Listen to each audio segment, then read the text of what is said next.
آخری دو صورتیں یہ گویا کہ قرآن مجید کے اختتام پر دو پہرے دار ہیں۔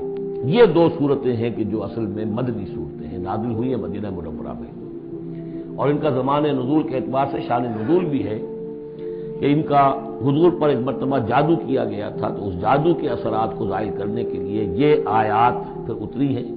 اور حضور نے پھر جب ان کی بات بار بار تلاوت کی ہے تو وہ جادو کے اثرات، ایک یہودی نے کیا تھا جادو آپ پر، جس سے آپ کچھ چیزیں بھول جاتے تھے، کافی آپ کو دیر کو تکلیف رہی ہے۔ صحیح بخاری کے اندر یہ روایت موجود ہے۔ ہمارے جدید کچھ ریشنلسٹ ہیں اور جو خاص طور پر منکر حدیث ہیں، وہ سمجھتے ہیں کہ اس میں تو توہین رسول کی کہ جادو کا اثر ہو سکتا ہے۔ رسول بھی اس اعتبار سے بشر ہوتے تھے، تلوار کا اگر کاری زخم پڑا ہے تو خون نکلا ہے، اور خون نکل گیا تو زوفتاری ہوا ہے، زوفتاری ہوا تو بے ہوشی بھی ہوئی ہے۔ یعنی یہ جسم جو ہے ان کا، اس کے اعتبار سے جو بھی بخار آپ کو چڑھا ہے، بخار میں تکلیف ہوئی ہے، عالم نزع میں نہایت شدید تکلیف ہوئی ہے، تو اس حوالے سے یہ نہ سمجھیے کہ وہ بشریت کے جو لوازم ہے وہ ختم ہو جاتے ہیں، لیکن اللہ تعالیٰ کی طرف سے انہیں ایک مقام ملا ہے، ایک عصمت ملی ہے، ایک بزرگی ہے، وہ اپنی جگہ پر ہے۔ تو جادو کا وہ واقعہ بالکل صحیح ہے جو ہوا ہے، لیکن اس کے لیے اب یہ دو صورتیں ہیں، اور یہاں خاص طور پر نوٹ کر لیجئے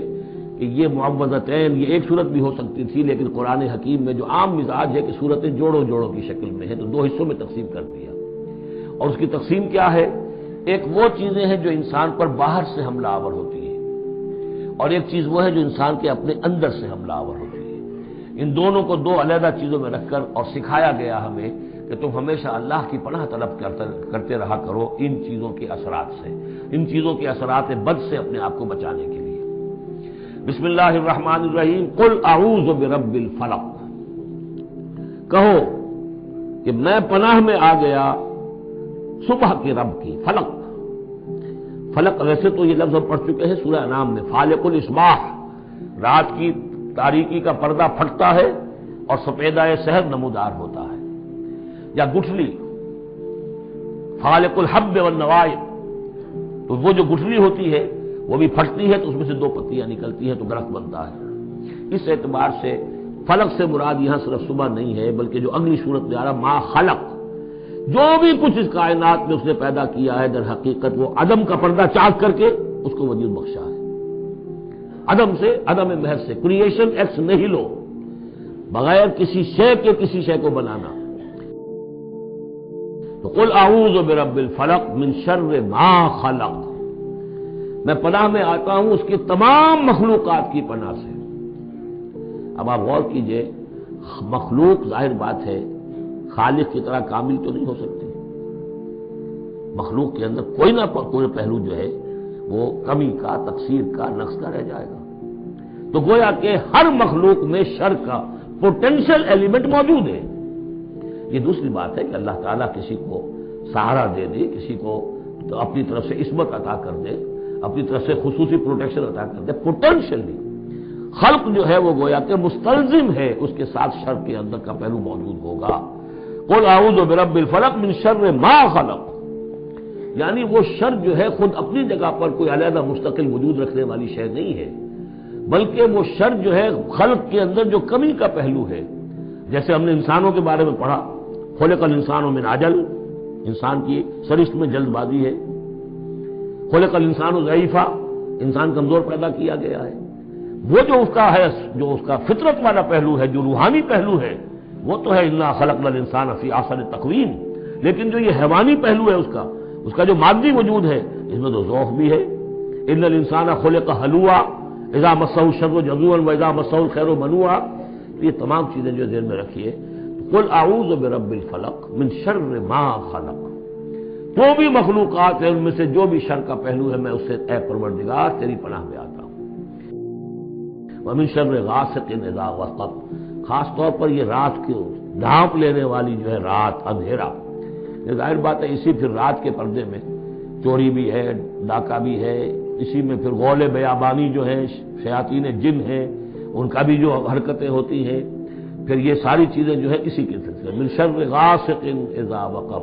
سانپ بچھو وغیرہ بھی اسی وقت نکلتے ہیں۔ ومن شر النفاثات فی العقد، اور جو عورتیں گانٹھیں باندھ کر پھونکے مارتی ہیں، یہ جو بھی ٹونے ٹوٹکے ہوتے ہیں اور اس کی وجہ سے لوگوں کو نقصان پہنچایا جاتا ہے، گویا کہ یہ بھی اس کے اندر بھی کوئی حقیقت ہے، یہ سفلی عملیات بھی ہیں، ان کے بھی اثرات ہیں۔ جیسے کہ ہم جانتے ہیں کہ جادو جو ہے حق ہے، برحق ہے، اگرچہ کفر ہے۔ شراب کی تاثیر ہے لیکن حرام ہے۔ کچھ نہ کچھ حقیقت ان لکیروں میں بھی ہے، لیکن ہمیں روک دیا گیا کہ ان کے چکر میں مت پڑو۔ یہ جو منجمی ہے، نجوم کی حرکت، اس میں بھی کچھ نہ کچھ حقیقت ہے لیکن روک دیا گیا۔ تو کسی چیز کا ہونا بالفعل یہ اور شے ہے، لیکن اس کا جائز ہونا یہ اور شے ہے۔ تو بالفعل یہ عملیات ہیں جو سے اچھے اعمال ہیں،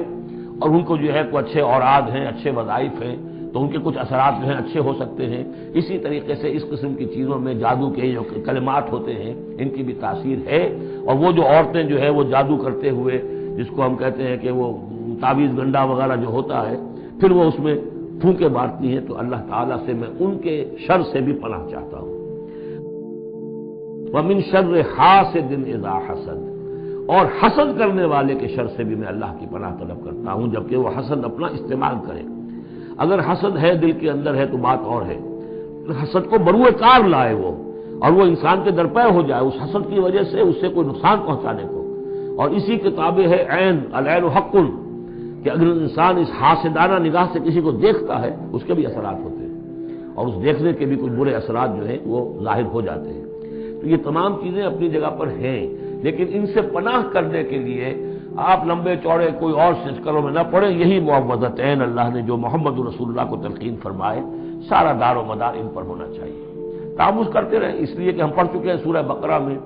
کہ حضرت سلیمان کے زمانے میں جنات جو تھے انہوں نے یہ سارے کام شروع کیے تھے، اور لوگ ان سے سیکھتے تھے جادو ٹونا، اور آج بھی نقش سلیمانی کے نام سے بکتے ہیں اس قسم کے جو بھی تعویذات ہوتے ہیں، اور وہ دھندا بنا ہوا ہے۔ تو اس کو لوگوں نے سیکھا، اور وہ لوگ جو ہے آج بھی ہمارے ہاں یہ چیزیں چل رہی ہیں، لیکن یہ چیزیں حرام کی گئی ہیں، اور کہا گیا ہے کہ کوئی کسی کو نقصان نہیں پہنچا سکتا جب تک کہ اللہ کا اذن نہ ہو۔ اگر یہ یقین انسان کے دل میں ہو تو پھر اسے کوئی نقصان نہیں ہوگا۔ اور ویسے تو یہ ہے کہ تکلیف اللہ کی طرف سے کسی وقت آ سکتی ہے، بغیر اس کے کہ کوئی اور آپ کو پہنچائے، اللہ کی طرف سے خود بھی آ سکتی ہے۔ صدق اللہ العظیم۔